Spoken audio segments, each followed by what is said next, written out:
खैर, अमरनाथ पासवान जी, कांग्रेस के हिसाब से जब राहुल गांधी कह रहे पूरे देश में गड़बड़ घोटाला है वोट में, तब ये बिहार का आज़ादी के बाद से लेके अब तक का सबसे बड़ा वोटर टर्नआउट क्या कह रहा है? क्योंकि राहुल जी ने तो, आज मैंने देखा तेजस्वी की प्रतिक्रिया अलग है, बिल्कुल अलग, राहुल जी की बिल्कुल अलग है। तेजस्वी ने कहा ये बम्पर जनादेश है, मैं इसका स्वागत करता हूं, बिहार के लोग निकले हैं। राहुल जी ने कहा सब गड़बड़ है, सब घोटाला है, सारा वोट फर्जी है। तो दोनों में अंतर है टिप्पणी में।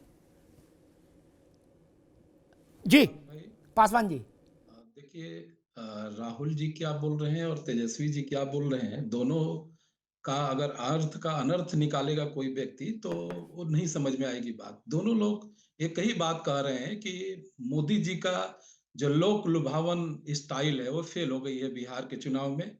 और धर्मेंद्र भाई सही बोल रहे थे, एज को लेकर के आपने हमला हमला किया है धर्मेंद्र जी के ऊपर, लेकिन सही बात है कि एक मुख्यमंत्री पद की बहुत बड़ी गरिमा होती है और जिस तरीके से उलूल-जुलूल बात नीतीश जी करते हैं।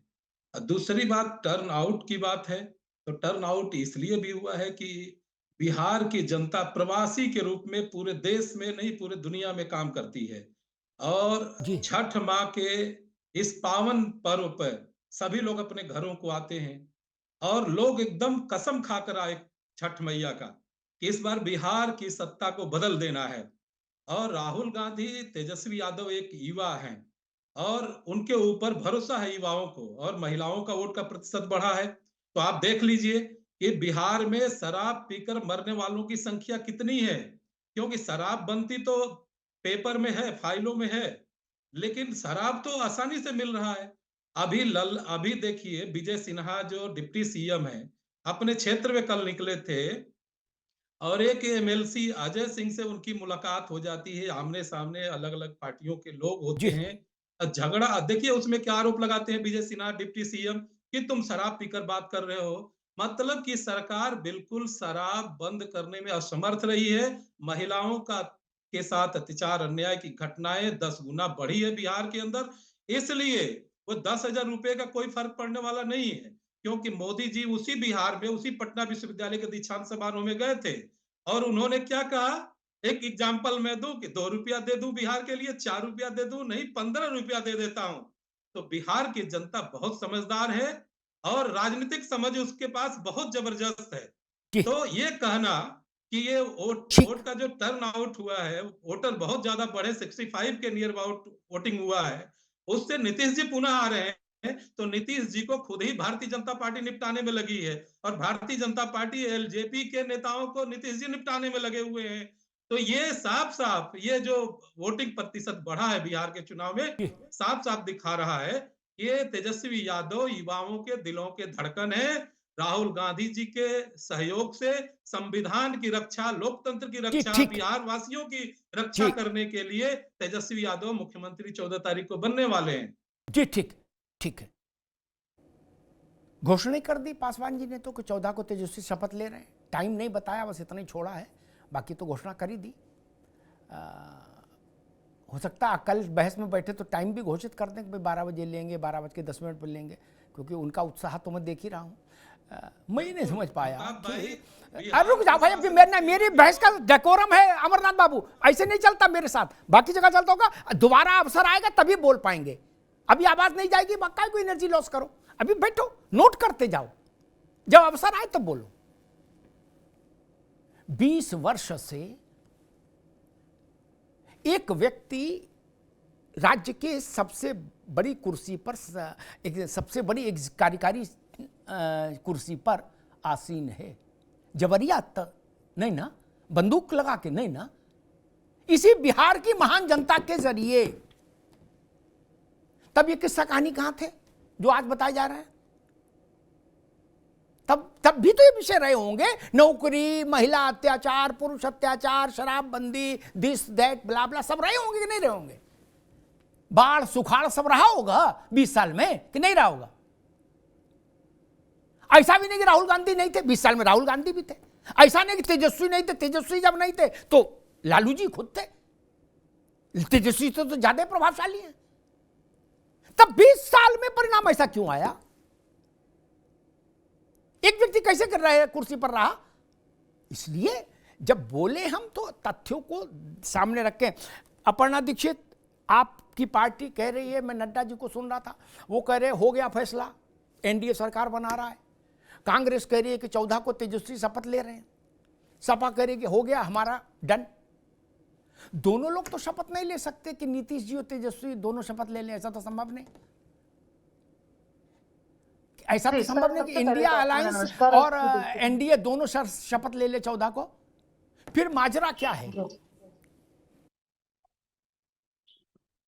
सबसे पहले सर आपको मेरा नमस्ते और सभी साथी प्रवक्ताओं को मेरा नमस्कार। और मैं ये कहना चाहती हूँ सर कि बिहार की जनता आकलन करने में, अपनी बुद्धिमत्ता को प्रस्तुत करने में, और आप सबसे ज्यादा देखेंगे सबसे ज्यादा आईएएस आईपीएस निकलते हैं बिहार की जनता से, तो बहुत समझदार है। वहां का हर व्यक्ति चाहता है कि मैं आईएएस आईपीएस बनूं, इतनी होड़ है।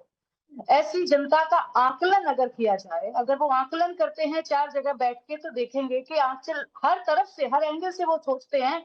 लेकिन जब बात आती है कि हमारे लिए ठीक क्या रहेगा, तो उनके दिमाग में एक बात आ रही है, पिछले 20 वर्षों में जो विकास हुआ है बिहार का, जो सड़कें हैं, जो बिजली व्यवस्था है, जो पानी है, उनका जो सुधार हुआ है, उनकी पढ़ाई को लेकर, उनके रोजगार को लेकर जो काम हुए हैं, तो वो समझते हैं कि नीतीश बाबू की और एनडीए सरकार में, भारतीय जनता पार्टी ने जो मेहनत की है और जो उनको दिया है, वो किसी से अछूता नहीं है। इसी को लेकर आपने देखा होगा, एक सर्वेक्षण आए, ओपिनियन पोल्स आए हैं, उसमें एनडीए की गवर्नमेंट बनते हुई नजर आ रही है। अब आप कह देंगे विपक्षी पार्टी के प्रवक्ता कि देखिए ये सर्वे तो गलत होते रहते हैं, तो आप 2014 से लेकर अब तक का सर्वेक्षण देख लीजिए, बहुत ही कम हुआ है कि जब जब सर्वेक्षण ओपिनियन पोल्स गलत हो, क्योंकि अलग अलग कंपनीज के अलग अलग सर्वेक्षण होते हैं और वो हर व्यक्ति के पास जाते हैं, उनका एक अपना एक सर्किल होता है सर्वेक्षण करने का। तो ये नहीं किसी से अछूता है कि इस बार एनडीए की सरकार आएगी। बिहार में बिहार वासियों को ऐसा लगता है कि जो जंगल राज पूर्व में रहा है, जो पूरा लालू परिवार जो अभी बेल पर है और कब जेल चला जाए सर पता ही नहीं चलता है। और ये जो इन्होंने जो मुद्दे भी सर इस बार देखिए चुने हैं ना, जो वो अराजकता कैसे भड़के।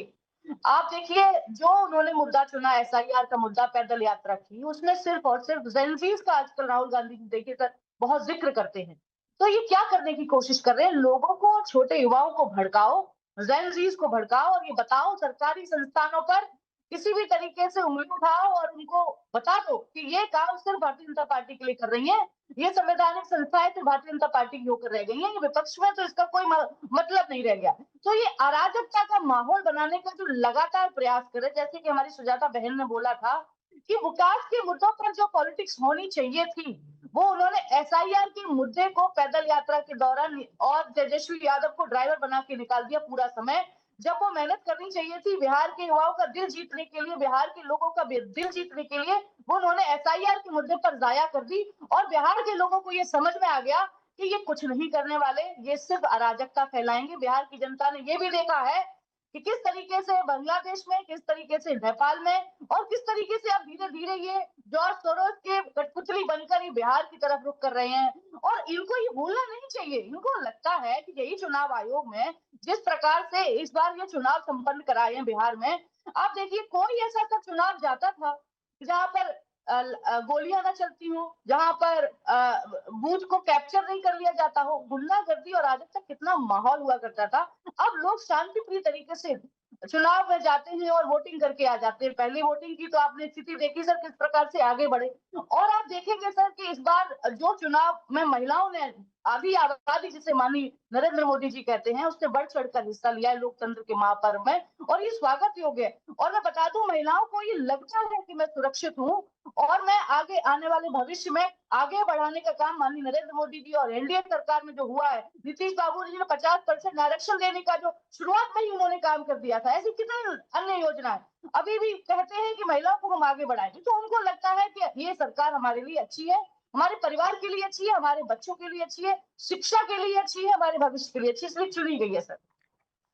तो आप देखेंगे कि जो 11 नवंबर को दोबारा से मतदान होगा, उसमें भी आप देखेंगे कि इसी तरीके से वोटिंग होगी और लोगों को उत्साह है कि दोबारा से नीतीश कुमार आए और ये जो विपक्षी पूरा खेमा लगा हुआ है, ये कहीं ना कहीं फेल हो जाएगा, आप देखेंगे सर। जी जी दादी के हाथों का जादू और खुशबू से महकता घर, माँ की मुस्कुराहट और खाने की सुगंध। MDH गरम मसाला, क्योंकि हर रिश्ता है स्वाद से जुड़ा। कुछ तो सस्ता लो, सब बढ़िया लो, इसमें क्या खास बात है? थोड़े में ज्यादा स्वाद, यही तो है इसकी खास बात।